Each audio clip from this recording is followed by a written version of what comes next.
saya melihat gaya sujudnya itu seperti tangannya dibeginikan, sujud, itu saya melihat seperti bayi di dalam kandungan. Mengingat asalnya, dulu asal saya begini di dalam kandungan ibu, sehingga sekarang ketika dia duduk sujud ke bumi, dia seperti sujud pada ibunya, juga kepada ayahnya. Jika Tuhan Maha Memberi, tapi tidak ada yang meminta, bagaimana cara menjadi Tuhan yang Maha Memberi? Jika Tuhan Maha Pemaaf, tapi tidak ada yang pernah salah, bagaimana menjadi pemaaf? Jika tidak ada yang pernah menderita, bagaimana Tuhan menunjukkan dirinya sebagai Sang Maha Pengasih? Jika Tuhan tidak menciptakan peperangan juga di dalam diri manusia, keinginan berperang, maka Tuhan yang menjadi sumber kedamaian tidak akan memiliki perannya.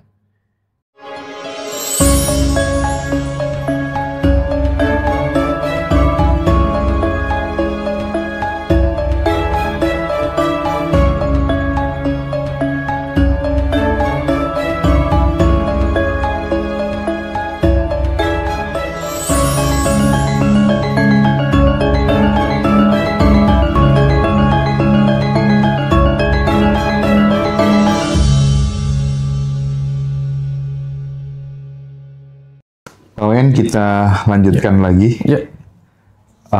Tadi kita udah menyaksikan Viti, anak kecil, SD.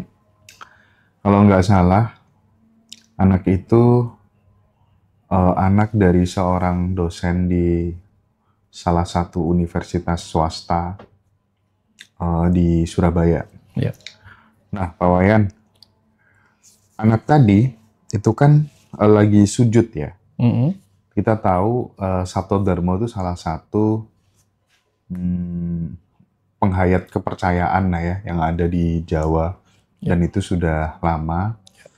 Nah, menariknya ketika kemudian si anak tadi sedang memberikan tutorial sujud ala Sabto Dharma yang menghadapnya bukan ke barat, bukan ke selatan, bukan ke utara, tapi ke timur. Karena orang Jawa meyakini itu sebagai wiwitan gitu ya, wetan gitu katanya. Nah, sambil apa tadi Sang Hyang apa kan ada kayak gitu ya.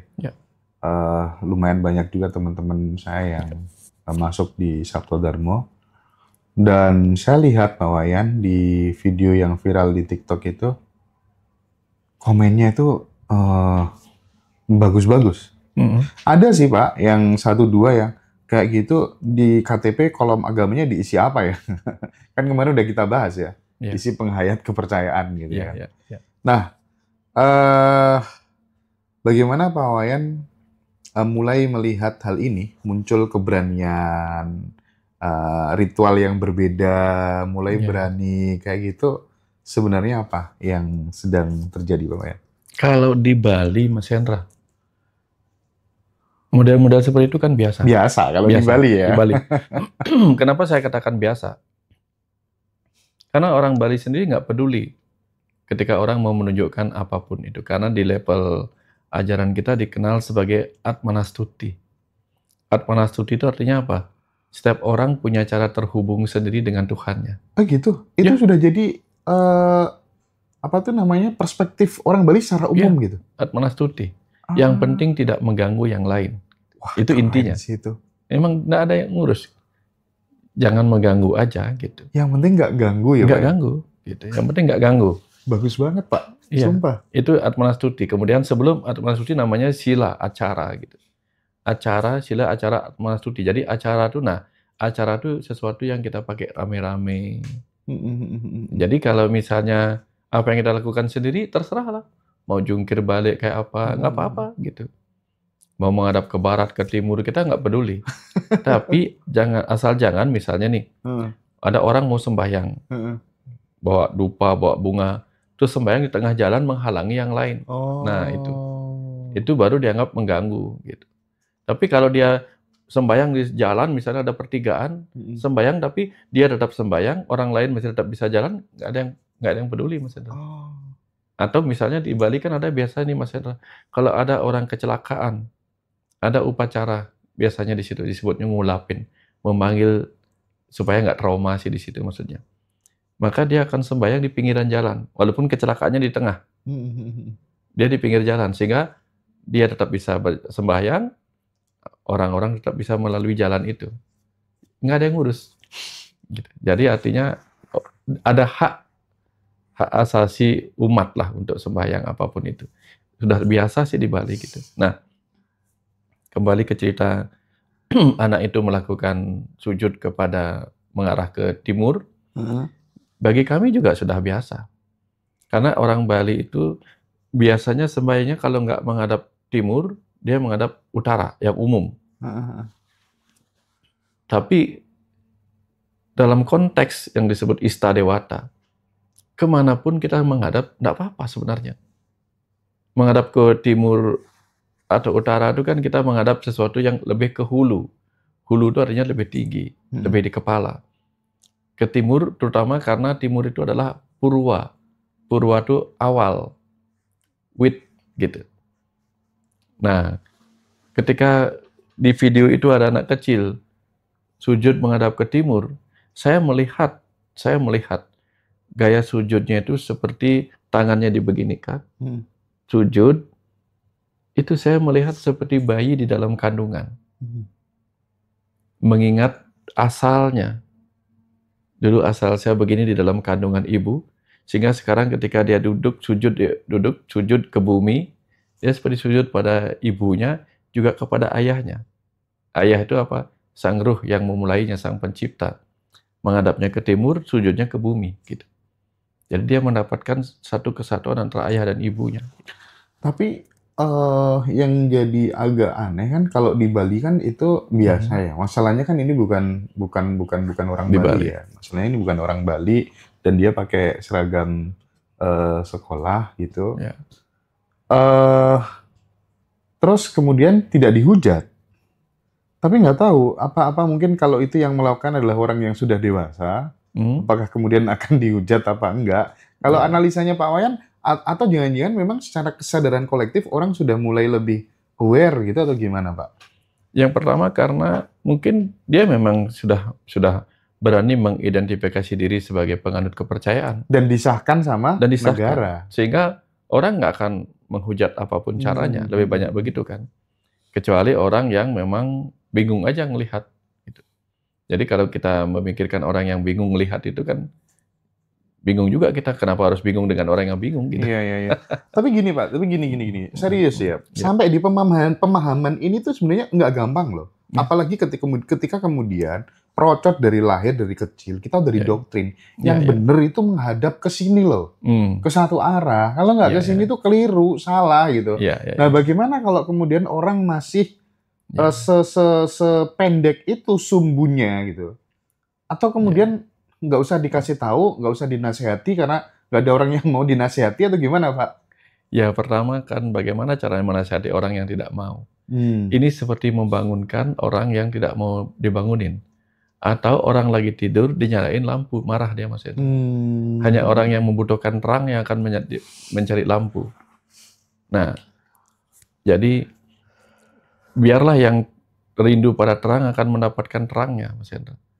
Dan kan di berbagai agama juga sudah diajarkan, kemanapun engkau menghadap, di sana ada wajah Tuhan kan. Iya. Nah jadi di Bali juga ada begitu. Kemanapun kita versi Bali Mas, kemarin kan kita cerita di bedah buku Bhairawa. Iya. Kalau menghadap ke selatan maka di sana ada Tuhan dalam wujud Dewa Brahma. Menghadap ke barat ada Tuhan sebagai wujud Mahadewa, Siwa Mahadewa. Kalau menghadap ke utara ada Wisnu, menghadap ke timur ada Iswara gitu. Menghadap ke tenggara ada Maheswara. Jadi kemanapun kita menghadap itu pilihan-pilihan saja. Nah orang yang tidak terbiasa dengan berbagai pilihan itu, ya mungkin dia kacamata kuda, hanya satu arah aja gitu.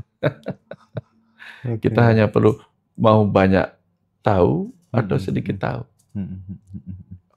Orang-orang yang tahu satu versi, maka melihat versi lain akan menyebutnya kontraversi. Betul. Tapi orang yang sudah bisa melihat semua versi dan menggabungkannya, akan ketemu ajaran universi. Gitu. Universi. Makanya pentingnya ya, belajar banyak hal, Ya, main yang lebih jauh. ya.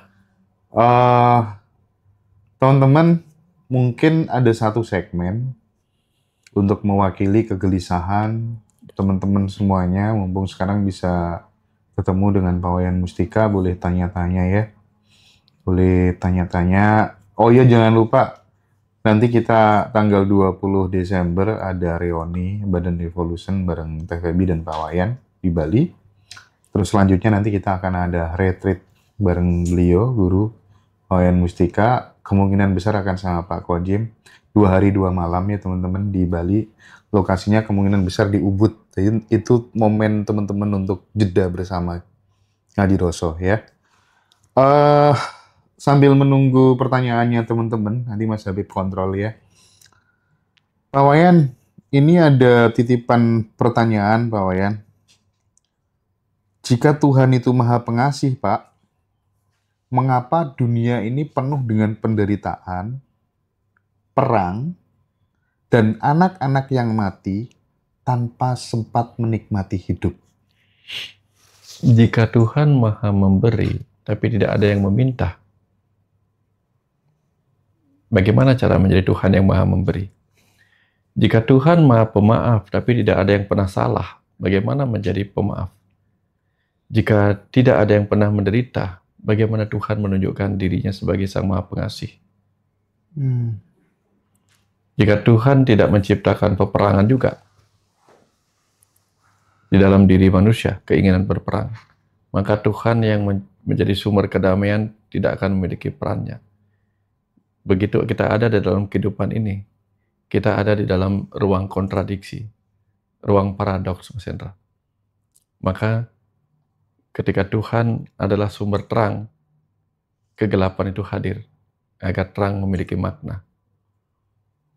Dan terang dan gelap itu sejatinya juga Gelap terjadi karena kita menutup mata atas terang itu sendiri, Mas Hendra. Kedamaian tertutup, maka peranglah yang terjadi.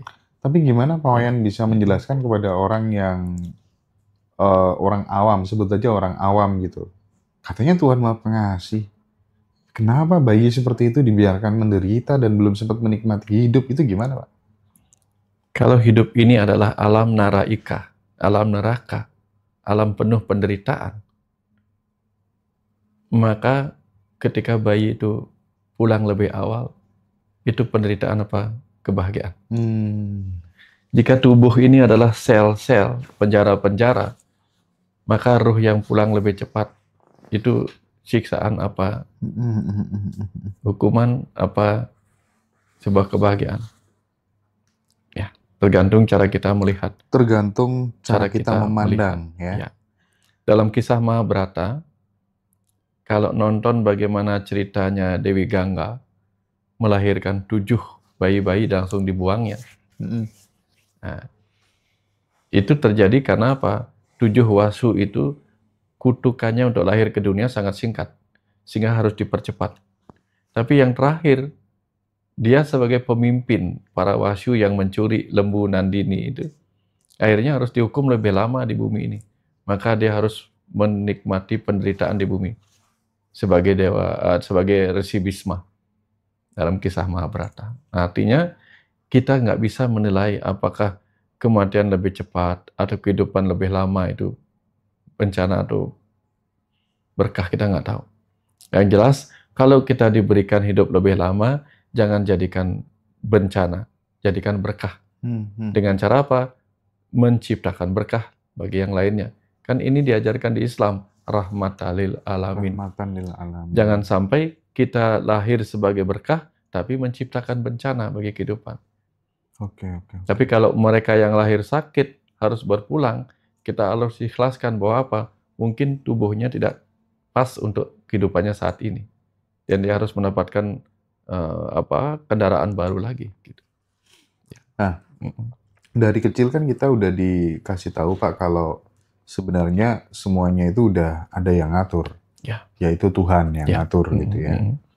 Tetapi konsekuensi logis dari informasi itu kemudian mengundang pertanyaan kembali, di mana berarti kejahatan dan kekejaman itu skenarionya dia semua, Ya. dia kehendak dia semua gitu, atau Ya. gimana Pak Wayan jawab itu? Kalau kita melihat Tuhan dalam konteks personal God, personal Oke. Tuhan yang personal, yang kita pikir dia seperti manusia, yang maha ini, maha itu, penyayang, penghukum, dan sebagainya, maka kita mungkin akan berimajinasi bahwa Tuhan itu seperti seorang dalang.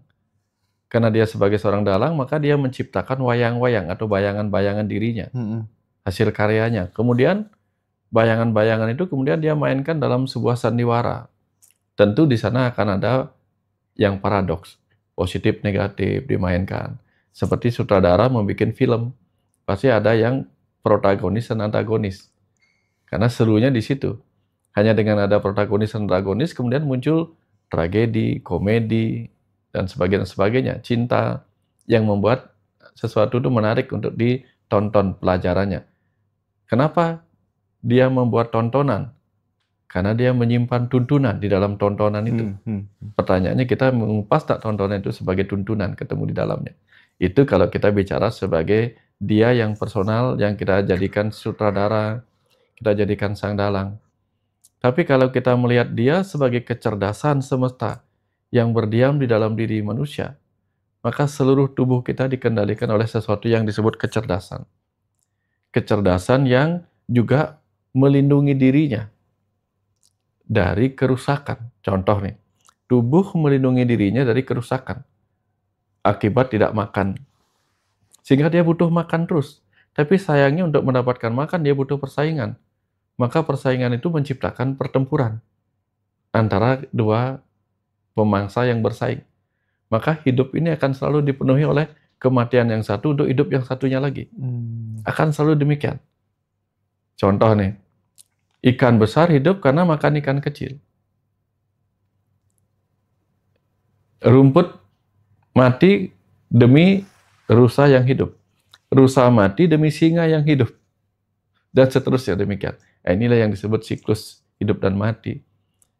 Tapi kalau kita melihat itu siklus hidup dan mati, tentu yang kita lihat kematian-kematian yang kemudian kita nilai sebagai sesuatu yang mengerikan. Tapi jangan lupa, siklus itulah yang memindahkan. Contoh nih, rumput. Bisakah rumput menjadi mangga? Nggak mungkin. Tapi rumput yang melewati perut sapi, lalu jadi kotoran, kotorannya akan diserap menjadi buah mangga. Ada sebuah siklus perjalanan dari kecerdasan di dalam rumput menjadi dalam perut sapi jadi mangga. Gitu. Mangga kemudian dimakan jadi manusia. Maka ada atom-atom di dalam benih itu masuk ke dalam tubuh manusia. Untuk apa? Untuk di sini mengalami proses transfer knowledge juga si atom-atom itu. Gitu. Mengalami reinkarnasi juga. Reinkarnasi juga. Begitu Mas Hendra. Iya. Jadi semua ini harus belajar kita terima apa adanya. Iya, harus mau utuh, lahir, ya. hidup, mati, penciptaan, pemeliharaan, peleburan. Ini hanya bagian-bagian dari cerita yang harus kita petik terus-menerus dalam pengamatan netral. Ya, ke dalam. Ya. Karena kan memang pertanyaan-pertanyaan ini lumrah kemudian ditanyakan ketika orang melihat banyak ketidakadilan. Ya. Orang tulus sudah berdoa tapi nggak dikabulkan. Ya. Mereka yang kelihatannya kejam, hidupnya baik-baik aja, nggak kurang suatu apapun. Ya. Katanya Tuhan tuh adil. Ya, tapi kenapa ada orang yang lahir dari keluarga yang penguasa, terus kemudian dijadikan bapaknya sebagai pejabat segala macam, sementara ada yang lahir dari keluarga yang penuh dengan hutang, nggak karu-karuan, berantakan hidupnya gitu Pak. Dari sinilah kita paham Mas, kalau kita paham konsep karma dan reinkarnasi jadi gampang ngertinya Mas Hendra. Kalau sekarang saya makan gula, lalu saya makan cabai, maka yang mana yang saya dapat rasakan pertama Mas Hendra? Pasti rasa manis dulu, setelah makan cabai dapat pedasnya. Dua-duanya saya dapatkan, manisnya dapat, pedasnya dapat. Nah sama dengan orang baik. Orang baik tentu pahalanya kebaikan. Tapi belakangan dia pernah berbuat buruk, pasti dapat pahala buruk juga. Nah, kehidupan ini seperti itu, Mas Hendra. Sekarang kita berbuat yang baik. Kok justru hidupnya menderita? Penderitaan ini bukan hasil dari kebaikannya. Penderitaan ini hasil dari keburukan masa lalunya. Contoh nih, Mas Hendra.